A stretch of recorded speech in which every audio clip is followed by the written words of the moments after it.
into another itsserver.com review slash how-to. I'm not really sure where I'm going to put this, but I guess it is technically a how-to because I'm showing you how to save some hard drive space by putting your files online in with a service called DropBox. So this is DropBox, and it's free for Mac, Windows, and Linux. I don't know if anyone's really using that, but I'm glad I finally have something that works on Mac and Windows. Linux, I don't really know anybody. So you notice there is an iPhone version of it. If you use an iPhone or iPod Touch, I believe it works either way because it works over Wi-Fi probably. But you can do that too. So all you need is the DropBox client, and you're going to want to log in. And then making an account doesn't even take that long, but I'm going to log in with mine.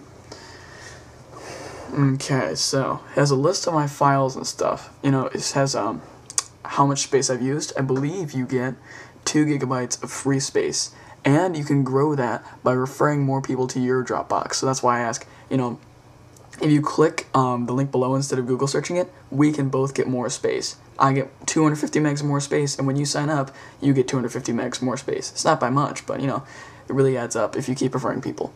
So yeah, once you set up your account, you'll probably go here. To set it up, I believe you press download on the home page. But why don't we, Dropbox is already open, sorry. Okay, so let's open the Dropbox folder. So here's my folder, and if I open up another Finder window, and let's say I don't have a whole lot of hard drive space. You can see down here, 59 gigs isn't all that much, you know, for me anyway. So let's go down. I want to take, let's see how much this is, because you don't want to use up too much of your data. It's almost a gig. Why don't we put that online? We're going to store that on our Dropbox. And, wow, the computer's a little slow, but what it's going to show, it's going to be like you're moving a file from, say, the downloads window to another place. It's going to show that same transfer, so it's a very easy transfer. And show that little icon right here. It means it's syncing with the server to put it on there.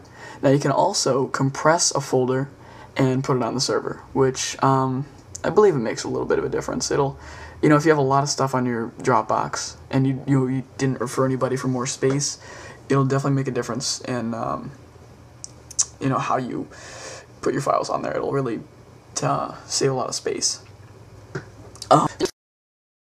For manual backups, I don't think it works with Time Capsule at all, but you can use this to back up your files if you put them on there.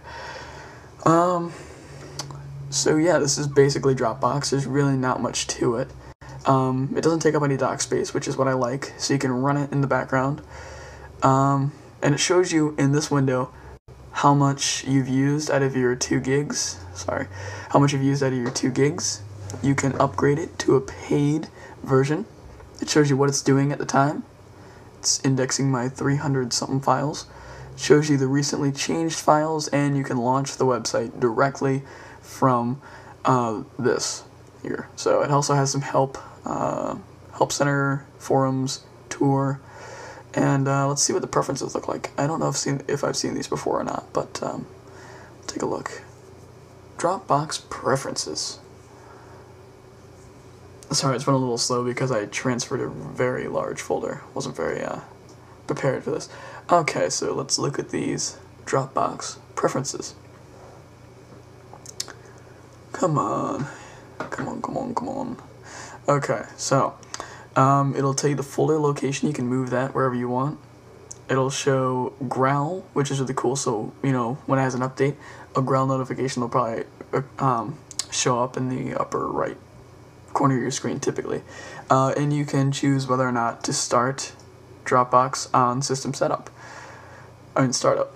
Okay, so you can link and unlink computers, you know, so you know, easier access obviously, and you can link them to your account. So that means you can, in fact, have multiple computers connected, and these are pretty advanced settings. I really don't think you'll ever have to change these. You know, unless you have a very limited connection, then you might have to change this. And if you're a techno geek, you might want to change this. I hardly know what proxy settings are. I know what bandwidth is, but you know, oh well. We won't get into that. So basically, that is Dropbox, and it's free. You can go to the link below, and yeah. So start using Dropbox. It's a great service for free and online for Mac and Windows. A great way to save hard drive space online. Alright, see you in my next how-to/review or whatever I call this in the future.